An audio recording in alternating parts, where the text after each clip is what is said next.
They stood, all of them. 535 members of Congress rose to their feet as I walked down that marble aisle. The same people who had ignored my letters, dismissed my reports, and called me just another veteran with a sob story, were now applauding so loudly the sound echoed through the Capitol dome. The cameras were rolling. C-SPAN was broadcasting live. Millions of Americans were watching as I approached that witness table, my military dress uniform crisp, my medals catching the light. But 23 years ago, I was just Sarah, the mistake. The funeral reception was winding down when Uncle Richard cornered me by the kitchen. Mom had been buried 3 hours earlier, and I was still wearing her pearls, the only thing of value she'd left behind. My hands were shaking as I held a paper plate with untouched casserole that well-meaning neighbors had brought. "Sarah, we need to talk." I was 17, a senior in high school, and suddenly an orphan. Richard was Dad's older brother, successful, married, with 2 perfect kids who were heading to Ivy League schools.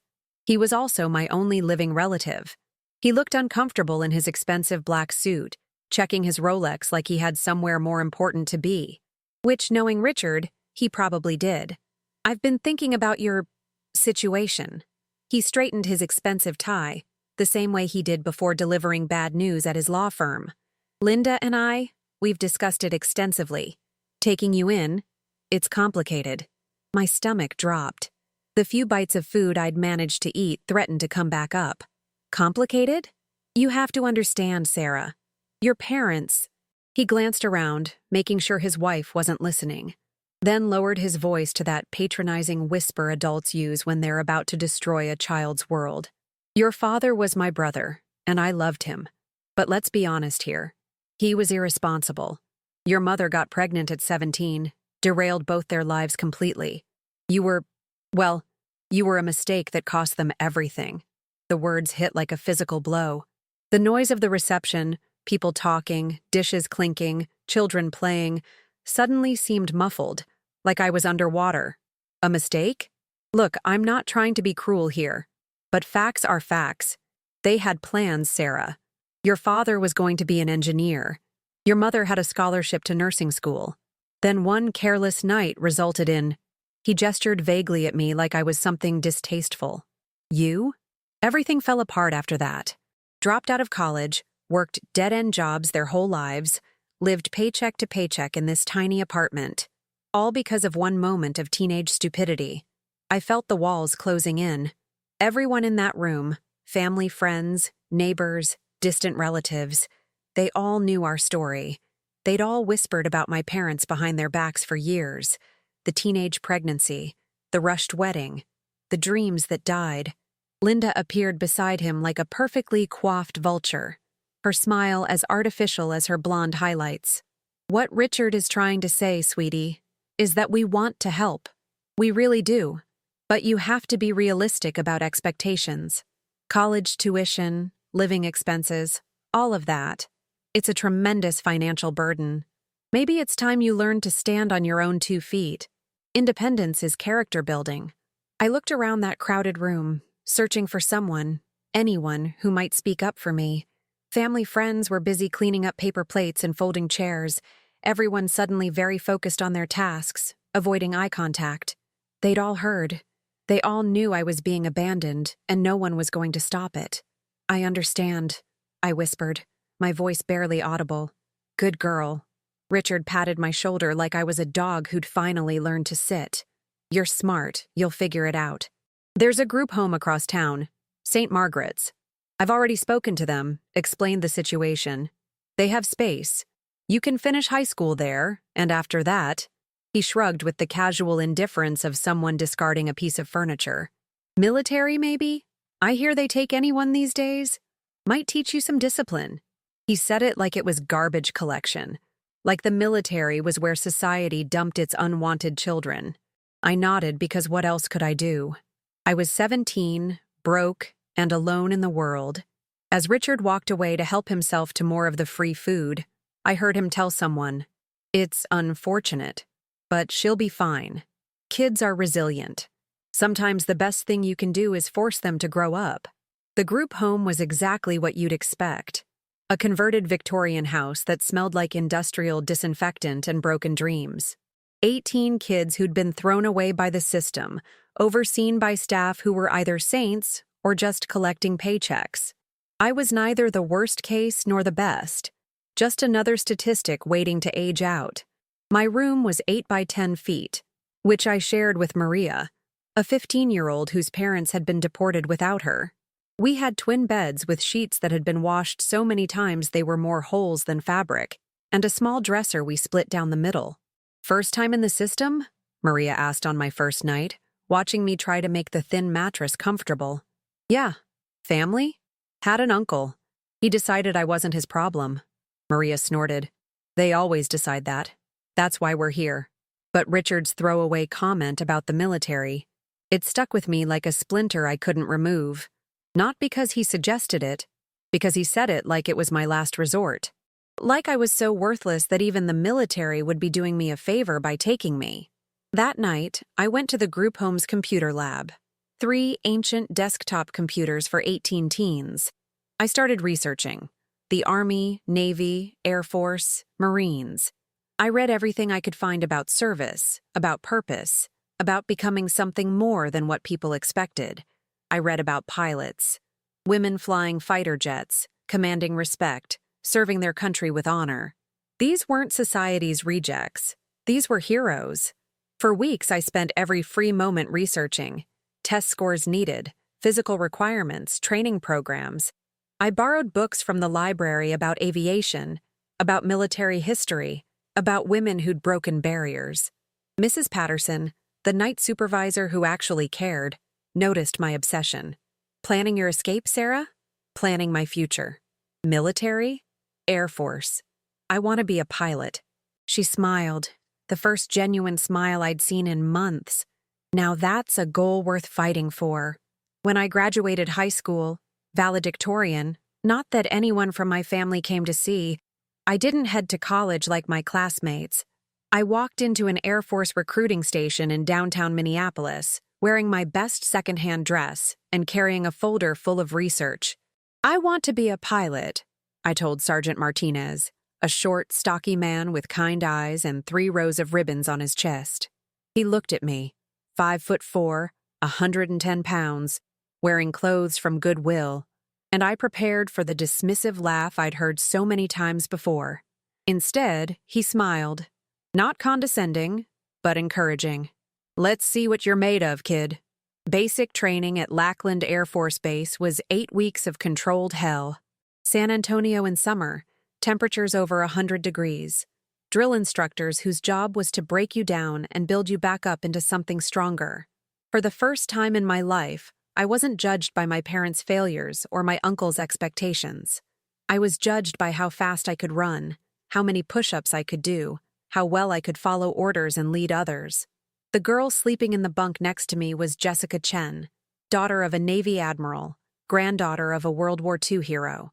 The girl across from me was Amanda Rodriguez, whose father was a retired Air Force colonel. They had family traditions, legacy names, connections. I had nothing but determination and a chip on my shoulder the size of Minnesota. "Where are you from, Mitchell?" Jessica asked during our second week, as we polished our boots until they shone like mirrors. "Minneapolis." "You?"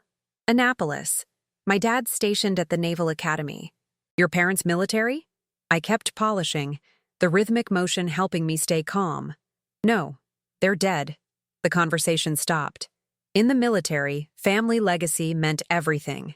Being an orphan from a group home made me an anomaly. But I excelled.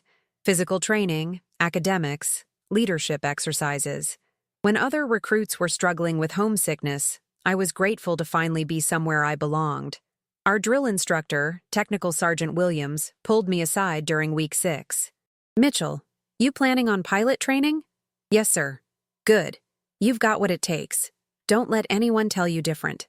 I graduated basic training second in my flight and was selected for officer candidate school. Flight school was even harder. 12 months at Columbus Air Force Base in Mississippi. The competition was fierce, mostly men from military families, Air Force Academy graduates, kids who'd been dreaming of flying since they could walk. I was the girl from the group home whose uncle called her a mistake. But I had something they didn't. I had nothing to lose and everything to prove. The academic coursework was brutal. Aerodynamics, weather systems, navigation, emergency procedures. 10 hours of studying for every hour in the classroom. The physical demands were relentless.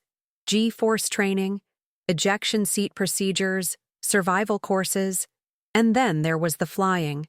The first time I took the controls of a T-6 Texan trainer, something clicked. The aircraft responded to my touch like it was an extension of my body. All the physics and procedures I'd memorized suddenly made sense in 3 dimensions. "Nice work up there, Mitchell," my instructor, Captain Rodriguez, said after my first solo flight. "You're a natural." But being a natural wasn't enough. The competition for fighter aircraft was intense. Only the top 10% of each class would get the chance to fly combat aircraft.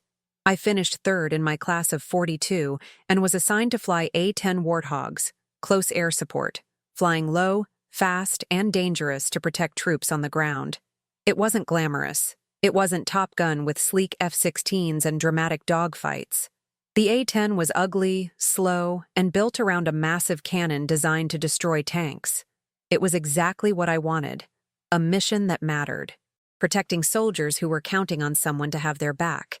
My first deployment was to Bagram Airfield in Afghanistan. I was 22 years old, fresh out of training, scared, but determined not to show it.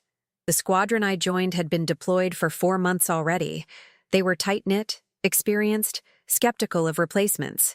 I was the newbie, the unknown quantity, the pilot they'd have to trust with their lives in the air. They'd judge me when bullets started flying. The judgment came sooner than expected. 3 weeks into deployment, during what should have been a routine morning briefing, the alarms started blaring. Emergency scramble. American troops in contact, requesting immediate air support. "Listen up!" Major Stevens, our squadron commander, shouted over the alarm. "We've got a convoy of the 1st Infantry Division pinned down in the Korengal Valley. Multiple enemy positions, heavy machine guns, possible RPGs. Weather's shit. Visibility is limited, and intelligence reports enemy anti-aircraft systems in the area." He looked directly at me. "Viper 27, you're up. This is what we trained for." I was Viper 27. My heart was pounding as I ran to my aircraft, but my hands were steady. All those hours of training, all those emergency scenarios we'd practiced, they took over. "Viper 27, this is ground control. We need immediate close air support at grid coordinates Foxtrot 7 Alpha 246. How copy?" I was already taxiing toward the runway, running through my pre-flight checks one final time. "Ground control, Viper 27. I copy all. On my way." The weather was worse than reported. Thick clouds at 2,000 feet, rain turning to sleet, wind gusts that buffeted my aircraft like a toy. I was flying at 300 feet in limited visibility, with enemy missiles somewhere below tracking my heat signature. Every instinct screamed to turn back, call for backup, wait for better conditions. But I could hear the ground controller's voice getting more desperate. "Viper 27, we've got wounded down here. They're closing in on our position. How long until you're on station?" 2 minutes out. Give me a target." "Enemy machine gun position, 200 meters north of our location. They're dug in behind a stone wall." I dropped to 200 feet, lower than I'd ever flown in combat. The ground rushed past in a blur of brown and gray. Through my targeting system, I could see muzzle flashes from the enemy position. And then I saw them. American soldiers huddled behind their vehicles, pinned down, helpless. Kids like me, far from home, counting on someone to have their back. I made my first attack run, my cannon spitting fire at 3,500 rounds per minute. The stone wall exploded in a cloud of dust and debris. Direct hit, you got them." But there were more enemy positions. I made a second run, then a third. Each one more dangerous than the last as enemy fighters repositioned to track my movements. On my 4th and final pass, my aircraft shuddered as something hit my left wing. Warning lights started flashing. My engine temperature was climbing into the red zone. But the convoy was moving. The soldiers were safe. "Viper 27, this is ground control. All friendly forces are clear. You are cleared to return to base." I limped back to Bagram with my damaged A-10, nursing my engine, praying the aircraft would hold together for 20 more minutes. When I landed, my commanding officer was waiting on the tarmac. Colonel Hayes, old school, 25 years of service, had seen everything the Air Force had to offer. "Hell of a job up there, Lieutenant." I was still shaking from adrenaline, my flight suit soaked with sweat. "Just doing my job, sir." "No." He studied me carefully, like he was seeing something he hadn't expected. "That wasn't just doing your job. Flying that low in those conditions, making 4 attack runs when most pilots would have made one and gotten out, that was being willing to die for people you've never met. That's what we're looking for." He paused, then added something that changed how I saw myself forever. "Your uncle was wrong, Mitchell. You're not a mistake. You're exactly what this country needs." I stared at him. "Sir?" "I read your file. Group home, no family support, entered service with something to prove. Sometimes the best warriors come from the hardest places." Over the next 8 years, I flew over 200 combat missions across 3 deployments: Afghanistan, Iraq, Syria. I earned the Distinguished Flying Cross, the Bronze Star with Valor, and the respect of every pilot in the squadron. But more importantly, I found my purpose. After each deployment, I'd come home and see the same problems. Veterans struggling with PTSD, disability claims being denied, families torn apart by the invisible wounds of war. I started volunteering at the Minneapolis VA hospital, helping other veterans navigate the system. What I found was heartbreaking. Heroes who'd served their country with honor, now fighting a different battle. Against bureaucracy, against a system that seemed designed to fail them, against their own minds. Sergeant Rodriguez had lost both legs to an IED in Fallujah. His disability claim had been pending for 18 months. He was living in his car. Captain Thompson had severe PTSD from his deployment to Syria. The VA kept scheduling appointments with different doctors who would ask him to start his story over from the beginning. He'd been waiting 2 years for consistent treatment. Staff Sergeant Williams had been exposed to burn pits during her deployment. She was developing lung problems, but the VA claimed there was no connection to her military service. These weren't isolated cases. They were part of a pattern. I began documenting everything, writing reports, making phone calls to congressmen who never called back. I reached out to local media, but they weren't interested in another veteran complaint story. I contacted veterans advocacy groups, but they were overwhelmed and underfunded. That's when I started digging deeper, and I discovered something that changed everything. It started with small discrepancies I noticed while helping veterans with their paperwork. Medical records that didn't match what I remembered from their stories. Disability ratings that seemed arbitrary. Benefits that were approved, then mysteriously reduced months later. I started keeping copies of everything, comparing documents, following paper trails. What I found was systematic fraud within the VA system on a scale I couldn't have imagined. Contractors billing for medical equipment that was never delivered. Pharmaceutical companies charging the VA premium prices for generic medications. Disability payments being redirected to fake accounts controlled by VA employees. But the worst part was the deliberate delays and denials. Veterans with legitimate claims were being strung along for months or years, hoping they'd give up or die before their benefits were approved.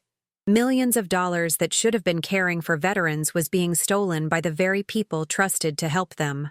I compiled everything into a comprehensive report. 237 pages of evidence, documentation, witness statements, financial records I'd obtained through Freedom of Information Act requests. I sent copies to every congressman, senator, and government official I could find. 37 letters in total. The response was silence. Worse than silence. I started facing pushback. My squadron commander called me into his office. "Sarah, I'm hearing some concerning reports about your activities." "Sir? This investigation you're conducting into the VA.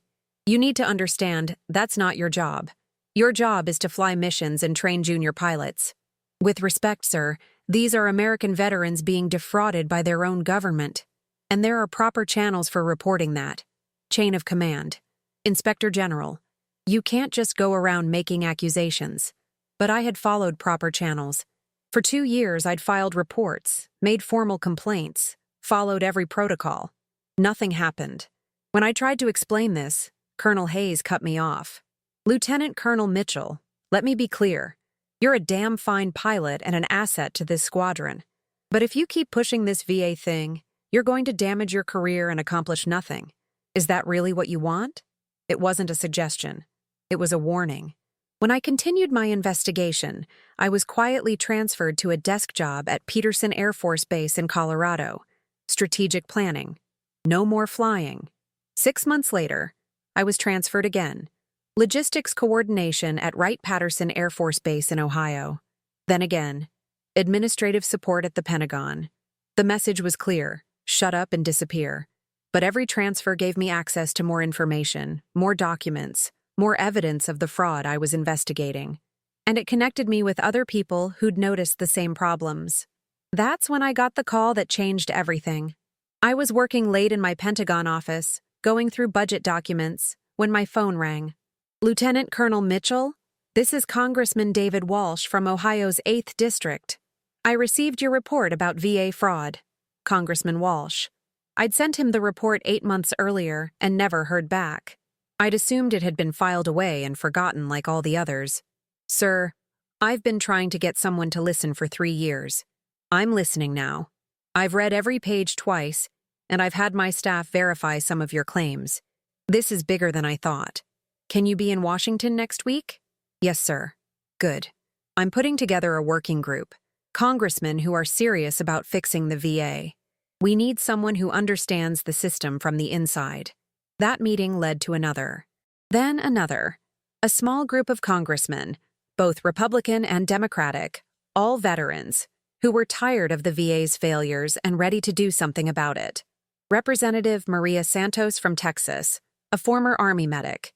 Representative James Mitchell from North Carolina, a retired Navy SEAL. Representative Karen Williams from California, a former Air Force intelligence officer. Representative David Cohen from New York, a former Marine who'd lost his leg in Iraq. They'd all heard similar stories from their constituents. They'd all tried to work within the system to fix problems. They'd all been frustrated by the bureaucracy and resistance to change. But we needed more than documentation and closed-door meetings. We needed public attention, media coverage, political pressure. We needed someone willing to go public, to testify before Congress, to put their career on the line. It has to be you, Sarah, Congressman Walsh explained during our 4th meeting. You're credible, you're a war hero, and you've done the investigative work. You have the documentation, the evidence, the personal stories. But understand, once you do this, there's no going back. They'll come after you with everything they have. I thought about Sergeant Rodriguez, sleeping in his car while waiting for disability benefits. I thought about Captain Thompson, reliving his trauma over and over for different VA doctors. I thought about Staff Sergeant Williams, struggling to breathe while the VA denied her claim. I thought about Uncle Richard, calling me a mistake at my mother's funeral. When do we start? The attacks began immediately after my name was leaked to the press as the primary witness for the upcoming congressional hearing. Anonymous letters to my commanders questioning my mental stability. Rumors that I was unstable, unreliable, possibly suffering from PTSD myself, and projecting my problems onto the VA system. Someone leaked my personnel file to a blogger who wrote about another angry veteran with an axe to grind against the government that gave her everything. My security clearance was suspended pending routine review. My access to Pentagon systems was revoked. My flying status, which I'd been trying to get reinstated, was permanently revoked for medical evaluation. The message was clear. They were going to destroy my career and my reputation before I could testify. But Congressman Walsh and his team were ready. Every attack was documented. Every attempt at intimidation was recorded. They'd been through this before with other whistleblowers. This is exactly what we expected, Walsh told me during a secure phone call. They're scared, which means what you have is real. Are you ready for this? The hearing was scheduled for a Thursday morning in March. The House Committee on Veterans Affairs, full session, televised on C-SPAN. 3 days before the hearing, I got a visit from a Pentagon lawyer. Colonel Mitchell, I'm here to offer you a deal. What kind of deal? You withdraw from the hearing, retire quietly with full benefits, and this all goes away. You'll get a nice position with a defense contractor, good money, pension intact. And if I don't? Your career is over anyway. At least this way, you land on your feet. I looked at him for a long moment. Is that really what you think this is about? My career? What else would it be about? It's about keeping promises to people who put their lives on the line for this country. He shrugged. Your choice. But you're making a mistake. There was that word again. Mistake. The day of the congressional hearing, I woke up at 0500 hours, same as I had every day for the past 15 years of military service. I put on my dress blue uniform, the one I wore for special occasions and formal ceremonies. Every ribbon was perfectly placed, every medal positioned exactly according to regulations. I looked at myself in the mirror and saw something I'd never seen before. Not the orphan from the group home, not the mistake Richard had dismissed, not the angry veteran with an axe to grind. I saw someone who'd found her purpose. The Capitol building was surrounded by media trucks. CNN, Fox News, MSNBC, every major network. The story had exploded over the past week as details of my testimony leaked out. Inside, the hearing room was packed. The gallery was full of veterans, family members, reporters, government officials. Camera crews lined the walls. I walked into that marble chamber knowing my career was over. Either I'd be vindicated and become too much of a target to remain in service, or I'd be discredited and forced out in disgrace. But as I sat at that witness table, adjusting the microphone, looking up at the congressmen and the packed gallery, I wasn't thinking about my career. I was thinking about all the veterans who'd trusted a system that failed them. Committee Chairman Peterson called the hearing to order. This morning, we'll be hearing testimony regarding allegations of systematic fraud and mismanagement within the Department of Veterans Affairs. Our primary witness is Lieutenant Colonel Sarah Mitchell, United States Air Force. He looked down at me. Colonel Mitchell, please raise your right hand. Do you swear that the testimony you're about to give is the truth, the whole truth, and nothing but the truth? I do. State your name and rank for the record. Lieutenant Colonel Sarah Mitchell, United States Air Force. Colonel Mitchell, you've prepared a statement for this committee. Please proceed. I looked directly into the main camera, knowing millions of people were watching. Chairman Peterson, Ranking Member Davis, members of the committee. My name is Sarah Mitchell. I'm an A-10 pilot with over 200 combat missions in Afghanistan, Iraq, and Syria. I'm here today not as a disgruntled veteran or someone with a personal vendetta, but as someone who swore an oath to defend this country against all enemies, foreign and domestic. I paused, letting that sink in. What I'm about to tell you represents the largest systematic fraud in the history of the Department of Veterans Affairs. Over the past 3 years, I've documented evidence of contractors stealing millions of dollars meant for veteran care, VA employees deliberately delaying claims to reduce payouts, and a culture of corruption that treats our nation's heroes as nuisances to be managed rather than obligations to be honored. For the next 4 hours, I laid out everything. The fraud, the cover-ups, the systematic failure of a system meant to honor our promise to those who served. I named names. I provided documents. I shared stories of individual veterans who'd been failed by the system. I told them about Sergeant Rodriguez, about Captain Thompson, about Staff Sergeant Williams. I explained how millions of dollars in fraudulent billing had been approved while legitimate claims were denied. I showed them evidence of VA employees who owned stock in companies that received VA contracts. I documented cases where veterans had died while waiting for care that should have been provided immediately. When I finished, the chamber was silent. Then Congressman Walsh asked the question I'd been waiting for. Colonel Mitchell, the Department of Veterans Affairs has issued a statement calling you a disgruntled veteran with mental health issues who's making wild accusations to get attention. What do you say to that? I looked directly into the camera, knowing this moment would define everything. Congressman Walsh, I've flown over 200 combat missions in service of this country. I've been shot at, I've been hit, and I've never backed down from a fight. I'm not disgruntled. I'm disgusted. Disgusted that we send 18-year-old kids off to war with a promise that we'll take care of them when they come home, and then we break that promise for profit. Arse! My voice was steady, but inside I was thinking about that 17-year-old girl at her mother's funeral, being told she was a mistake. I'm disgusted that veterans are sleeping under bridges, while VA contractors buy vacation homes with money stolen from disability funds. I'm disgusted that heroes who survived enemy fire are dying in VA waiting rooms because someone decided their profit margin was more important than our sacred obligation. The applause started slowly. One person in the gallery, then two, then a dozen. If being disgusted by that makes me disgruntled, then I'm proud to be disgruntled. The applause grew louder. Half the gallery was on their feet now. And if demanding that we keep our promises to veterans makes me a troublemaker, then I'm proud to be a troublemaker. The entire gallery was standing now, applauding. Then something unprecedented happened. Congressman Walsh stood up. Then Congressman Santos. Then Congressman Mitchell. One by one, then in groups, until every single member of the committee, Republican and Democrat, hawk and dove, was on their feet. Then the cameras panned to the gallery, where veterans in wheelchairs were applauding, families of fallen soldiers were crying, and advocates who'd been fighting these battles for years were cheering. But that wasn't the moment that mattered most to me. 3 days after the hearing, I was cleaning out my office at the Pentagon. My testimony had triggered the largest investigation in VA history, 14 congressional subpoenas, and 3 FBI raids on VA facilities. It had also ended my military career. My retirement had been expedited.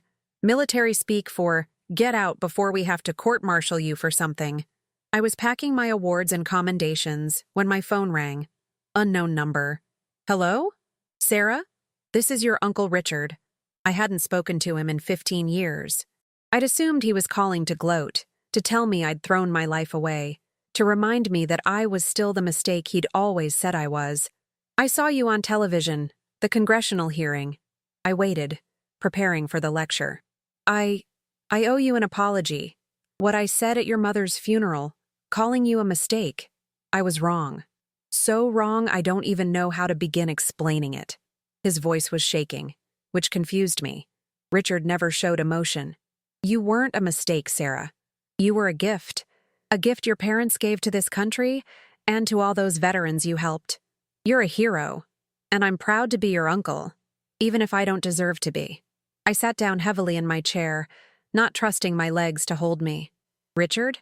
Yes? Thank you for suggesting the military. It was the best advice you ever gave me, even if you didn't mean it that way. He was quiet for a long moment. Sarah, your parents would be so proud of you. I wish I'd been smart enough to see what they saw. 6 months later, I was back in Washington.